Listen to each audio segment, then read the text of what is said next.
Hey Internet, it's RJ. Welcome back. Thanks for tuning into the show today. Now, today's episode, we're going to take a look at one of the questions I get asked the most in this game, and that is, do the banks really care that we play this game so hard, that we churn accounts, that we're so expensive? So, of course, that's what we're going to talk about. We're going to look at, the different types of banks, different type of bonuses, and base this off my experience both working in banking, playing this game, and talking to various folks in banking over the number of years. So, of course, if that sounds interesting to you, then go ahead, press the subscribe button, and let's get to work.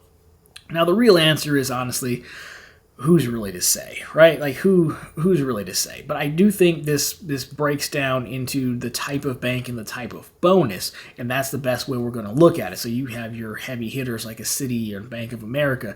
You have your middle of the roads like a Huntington or a Fifth Third, credit unions, and then you have your neo and fintech banks. Then you have also different styles of bonuses as well. And the different style of bonuses in terms and conditions kind of tell us what the goal of the bank is. So that's kind of how we're going to look at this. So first of all, in case you're new here, what are we talking about? Well, again, the channel is based on opening bank accounts and churning them, which means opening them, closing them. The reason we do this is because banks offer us money to do this. Why do banks offer us money to do this?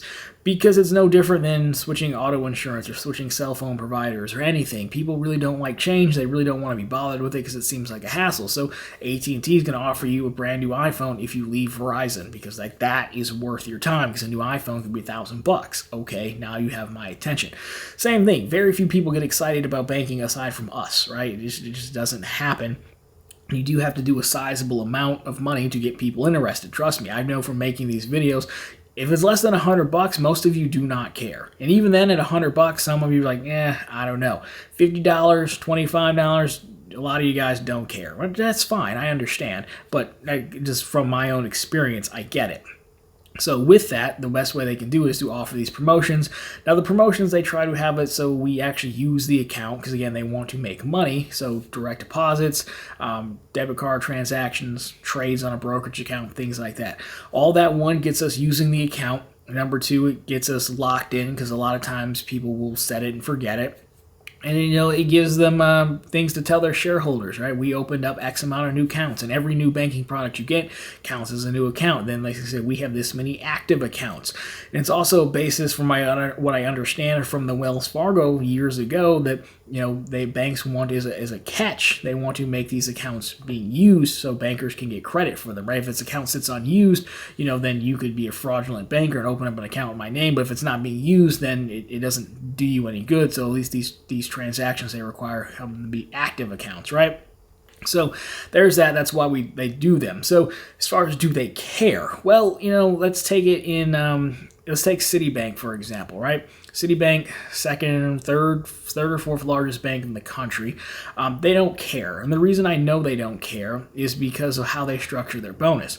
Citi, even just saying everything we said, Citi says, one, you can be a new customer every 180 days, which means, every 6 months you could open and close a checking account and be eligible. Now, because you have the requirements to get the bonus, it usually ends up being about a year, 10 months to a year, give or take. So once a year, we'll just call it once a year. Well, one, they write that. They could change that easily if they wanted to. U.S. Bank changed it. U.S. Bank's the fifth largest bank. They used to be every year. Now they're every 2 years. Number two, Citi doesn't even fool around. There are no debit cards with Citi. No debit card requirements. I've never activated a Citi debit card because they don't require you to. There's no direct deposit with Citi. Citi simply says, give me more of your money and I will give you a bonus. It's that simple. Now what Citi does, Citi says, all right, I'm gonna crank it up though. It's gonna be like $50,000, like $700, and there you go. Now Citi knows that they can turn around and lend that money out and make much more money with it. So they're fine giving you $700 because again, how many people forget? How many people forget to come back and get their money and all that? So Citi knows, some people will hit us, but even if they do, I got so much of their money, it doesn't even matter because I'll make that much more money. So Citi doesn't care. I've talked to bankers. When I went into a Citi branch to open it, the banker's usually pretty happy because the banker pulled out the binder and said, what do you want, right? Because again, bankers are incentivized to open up accounts. So there's that. It's also good to note the different players within a bank. So you have corporate, which is like Citi headquarters, and you have the banking branches. So anytime you have to go into the banking branches, more often than not, bankers themselves do not care. More often than not, bankers are very happy to see you, and they will help you get the account you want, right? Help you within reason, sells within Flagstar, and, there was a mailer going. It's weird because they were mailing around offers for business accounts, right? But the offer was off online. There's a landing page. For whatever reason, you had to have a mailer. But I go in. I have my business documentation. I have my opening deposit of $100. I'm here to open an account. This banker says, "Hey, look, you found this offer on them. You got this offer in the mail, correct?" That's her telling me to say yes, right? Because she has to check the box there. So she knows I didn't get it online, but again, she's there to help me because she gets credit as well. So the individual bankers very, very rarely care. Now, I've had one branch manager at a Fifth Third bank. I was opening a business account, and somehow she was like, I don't know, she actually asked me, she's like, "So do you go around and open a lot of these accounts?"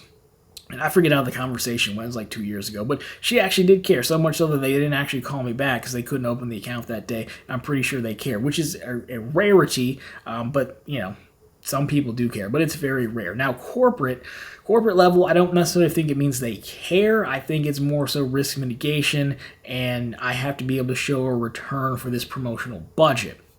Right? Because if you're in the promotions department, well, my job was to get leads, and I got leads, and I converted them. But again, someone has to step in and say, like, look, we can't just keep giving away all of this money, right? So I think that's part of it as well.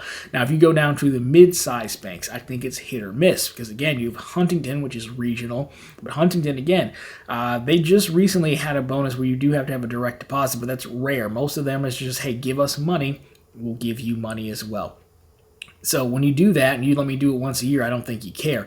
Now, again, we see some smaller ones, like we get into the credit union. We see Teachers, Federal Credit Union, everyone's favorite credit union bonus, right? They had a bonus and it happened over a holiday weekend. So, what happened was we found it and then everyone went after it because we figured out that one, there was like $5,000 in credit card funding. Number two, they gave you your referral link instantly. So even at that point, I don't even necessarily know that it was like that they cared. It's more so like they were going to get in trouble because you see all these $5,000 deposits showing up from credit cards. You're paying the processing fee, but that money's not going to stay in deposit. So if you created the promotion, then it's more like I'm going to be in trouble than I really care that these people are kind of like hitting us for it. Now, credit unions are a little bit different because, they have, they're more relationship based and everything like that. So I wouldn't be surprised if the credit union wanted to keep people like that out, hence them having, checks rules and things like that, which is another good point. Back to the terms and conditions, why don't they just keep us out? Well, it's banking products. It's difficult because as long as you can qualify for the product, they have to give it to you. So if you go to credit cards, for example, like American Express is a good example. Well, American Express cannot deny you for credit cards so long as you meet their underwriting criteria, but they can withhold the bonus from you, right? So I would assume the same would hold true in bank accounts, but they choose not to do that.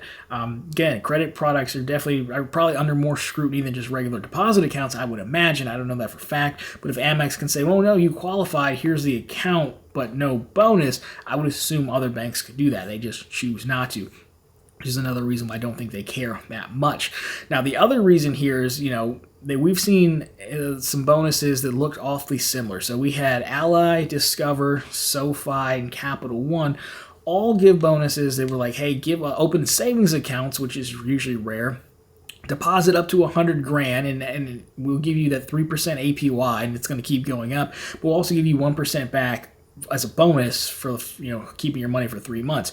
Well, in that case, they didn't want you to be active and using the account. They wanted money. It's called a cap raise. So on some level, I believe they know that these customers are out there, and they said, hey, we want money. Let's go get money easily from this, and it won't cost us that much. It cost us 1%. We're giving 4% anyways, because again, how many people are going to forget to move their money?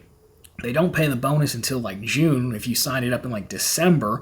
So they're set on that. They get a bunch of money, and then how they make their money is, remember, the rate you see advertised is called the prime rate or par rate. No one gets the par rate if you're going into a mortgage or car loan or whatever, right? So how this works is you go in the mortgage, let's just say the mortgage rate is 2%.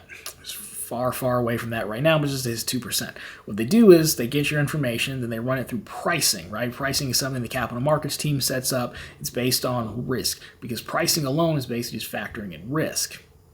So they'll do something called LLPAs, loan level price adjustments. So basically it'll say, okay, you're only putting 5% down. That's risky. Ratchet up. Credit score 700. That's this kind of risky. Ratchet it up. And that's how you end up with your loan interest rate, right? Because it's the financing prices. So they're going to make a ton of money borrowing $100,000 from all of us who signed up from this. And that part, I don't think they care. They know what they're doing. That's why they open it up to existing customers. So all that to say, I don't think they really care that much. Credit unions test a little bit, but I think it's more about there being a literal run on the bank. Now, one other exception here, because I know we're going long on this video. Fintech neobanks, I do think they care. So I do think they care because I'm not that big of a deal, right, by any means. But on the main channel, I have had the opportunity to talk to a few founders and co-founders, primarily when they want to come on and pitch you stuff. But they all care about their product. They all think their product is awesome, and they all care about it deeply. So I do think it bothers them that they get these signups and like they're not real accounts, though, right? So I think we've had examples. So Spiral's a bank account that's closing. Spiral was like part of their thing was, hey, I forget how it worked exactly, but some of the money was going to go to like this charitable thing, right? So the person who comes up with that probably wants to do good work, right? But if no one's using that, then Spiral went out of business. I don't think it's because we took all their money. I don't think that's the answer, but again, I think someone who starts that has hopes and dreams of making this work. We've seen All of Us was a brokerage. They had one that was like deposit $1, we'll give you 50, so you start using our brokerage, and you'd leave the money on deposit for 6 months. So of course we all do it because that's like the easiest thing ever, right? Well, eventually they sent out an email, and that email said, okay, just take your money and go, basically. If you zero out your account, we'll assume you want it closed. I think that bums them out because they're trying to start a business, so I think it does bother them. And I could go on down the list. We've seen other, fintechs and neobanks come and go.